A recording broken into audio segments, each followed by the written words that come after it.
Suspend చేస్తేనే కిషన్ రెడ్డి అధ్యక్షుడు అయ్యారని మంత్రి పొన్నం ప్రభాకర్ ఆరోపించారు. మిగతా రాష్ట్రాల్లో ప్రభుత్వాలను కూల్చినట్లు తెలంగాణలో కుదరదన్నారు.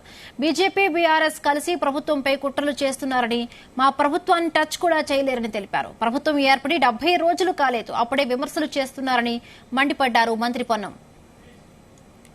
ప్రజల సంక్షేమం తీసుకున్న నిర్ణయాలన్నీ అమలయ్యే విధంగా అమ్మవార్లు బలాలు ఇవ్వాలని, అదేవిధంగా ఈ మధ్య కాలంలో కొన్ని రాజకీయ పార్టీల వాళ్ళు ప్రభుత్వాలు కూలుస్తాం, ప్రభుత్వం ఉండదు అనే మాటలు మాట్లాడుతున్న సందర్భంగా సమ్మక్క సారక్క బలంతో దర్శించుకున్న తర్వాత అమ్మవారి వాక్కుగా ఎవరికి టచ్ చేసే ధైర్యం లేదు. ప్రజాస్వామ్యంలో ప్రజాప్రభుత్వం ఇది. ప్రజలతో ఎన్నుకోబడ్డ ప్రభుత్వం ఇచ్చిన హామీలన్నీ అమలు చేసి ప్రజల కొరకు పనిచేసే ప్రభుత్వంగా తప్పకుండా భవిష్యత్తులో అన్ని అమలు చేస్తామనే మాట సందర్భంగా తెలియజేస్తూ, ప్రజాస్వామ్యంగా ఎన్నికైనటువంటి ప్రభుత్వాన్ని కూల్చాలనే కుట్ర చేస్తున్నటువంటి వాళ్లకు చురుకబెట్టే విధంగా నేను అడుగుతా ఉన్నా. మీరు చేతనైతే కేంద్రంలో అధికారంలో ఉన్నోళ్ళో, రాష్ట్రంలో ప్రతిపక్షంలో ఉన్నోళ్ళో ప్రభుత్వము తెలంగాణ ప్రజలకు ఉపయోగపడే సలహాలు, నిర్ణయాలు, సహకారం అందించండి.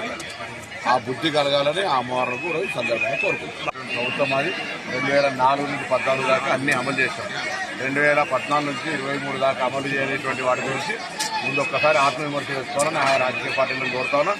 అందులో బీజేపీ వాళ్ళు అసలు కేసీఆర్ ప్రతిపాదిస్తే అధ్యక్షుడైనటువంటి కిషన్ రెడ్డి, బండి సంజయ్ని ఎందుకు తొలగించారో కారణం చెప్పినటువంటి వీళ్ళు అవినీతి ఆరోపణలను చెప్తున్నటువంటి సందర్భంగా అతని మీద ఏ విచారణ చేసి బండి సంజయ్ మీద చెప్పని వీళ్ళు ఈరోజు కాంగ్రెస్ పైన మాట్లాడుతూ ఉన్నారు. ముందుగా మీరు టీఆర్ఎస్ పార్టీకి సంబంధించినటువంటి స్పష్టత, అంటే ఉన్నటువంటి అపోహ, కేసీఆర్ అనేటువంటి వ్యక్తి కిషన్ రెడ్డిని అధ్యక్షుడిగా అపాయింట్ చేసుకున్నది అనేటువంటి దానికి కాదు అనడానికి మీ దగ్గర దేశంలో ఏ రాజకీయ పార్టీ అయినా కేసీఆర్ బీజేపీని విమర్శిస్తే జైలుకో, ఈడీకో, ఎంఫోర్స్మెంట్కో తప్పలేదు. ఒక్క కేసీఆర్ కుటుంబాన్ని తప్ప. అది మీరు స్నేహితాన్ని చూపెడుతుందని చెప్తాం. ఇవాళ సమ్మక్క సారక్క దర్శనం చేసుకున్న తర్వాత ఒకసారి టచ్ చేసి చూడమని చెప్తున్నాం.